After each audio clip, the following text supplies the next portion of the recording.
ஆண்டவரும் இரட்சகருமாகி இயேசு கிறிஸ்துவின் நாமத்தில் மீண்டும் உங்கள் யாவருக்கும் என் அன்பின் வாழ்த்துக்கள். இன்றைய நாளுக்கான வேத தியானமாக சங்கீதம் 91வது அதிகாரம் 11வது வசனத்திலிருந்து 13வது வசனம் வரைக்கும்.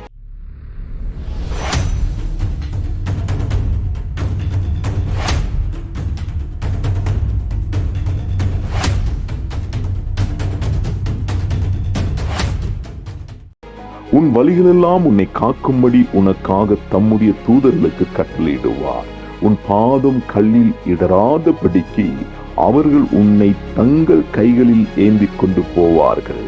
சிங்கத்தின் மேலும் விரியன் பாம்பின் மேலும் நீ நடந்து பல சிங்கத்தையும் வலு சர்ப்பத்தையும் மிதித்து போடுவாய் என்று தாவீது தன் மகனாகிய சாலமோனை பார்த்து ஆவியிலே நிறைந்து அவர் பேசுகிறதை நாம் பார்க்கிறோம். ஏன் தாவீது சாலமோனை பார்த்து இப்படி சொல்ல வேண்டும்? சாலமோன் தேவனை நம்பினான். சாலமோன் தேவனை சார்ந்திருந்தான். சாலமோன் தேவனையே விசுவாசித்தான். சாலமோன் உன்னதமான கர்த்தரை, அதாவது ஆண்டவராகிய இயேசு கிறிஸ்துவை அவன் விசுவாசித்தான். வரப்போகிற மேசியா அவர்தான்.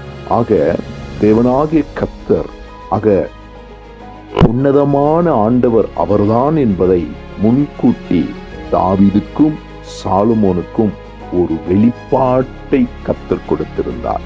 ஆக அவருடைய உறவு தேவனோடு இருந்தது, உன்னதமானவரோடு இருந்தபடியினால் தாவீது சொல்லுகிறார், உன் வழிகளெல்லாம் உன்னை காக்கும்படி உனக்காக தன்னுடைய தூதர்களை தேவன் கட்டளையிடுவார். உன் பாதம் கல்லிலிடராது, அவர்கள் உன்னை தாங்குவார்கள் என்று சொல்லுகிறார். சிங்கத்தின் மேலும் விரியன் பாம்பின் மேலும் நீ நடந்த பல சிங்கத்தையும் வலு சர்ப்பத்தையும் மிதித்து போடுவாய் என்று சொல்லுகிறார்.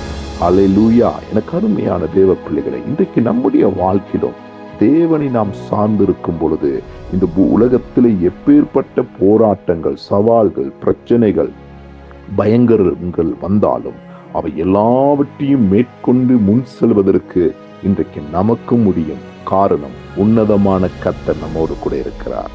அவர் நமக்கு ஜெயம் கொடுப்பார். ஆமேன், ஆமேன்.